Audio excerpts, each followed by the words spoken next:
in the Kenyan shilling. Even a Reuters, this survey, named you as one of the least effective bankers in Africa.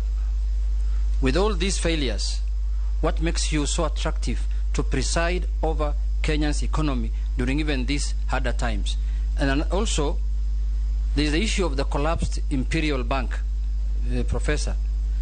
The shareholders revealed in court filings that your spouse, Nancy Ndungu, exhorted the then managing director of the bank, the late Abdul Malik Jan Mohammed. The bank paid for a holiday in a luxurious hotel in Thailand. When these things came to light, you were in a hurry to liquidate the bank and cover up your role. That's the accusation they're saying in court. What's your response to that? And lastly, since you left the CBK, Professor, things have changed in this country. There was a new constitution that came in place, and the budget making process was taken to Parliament.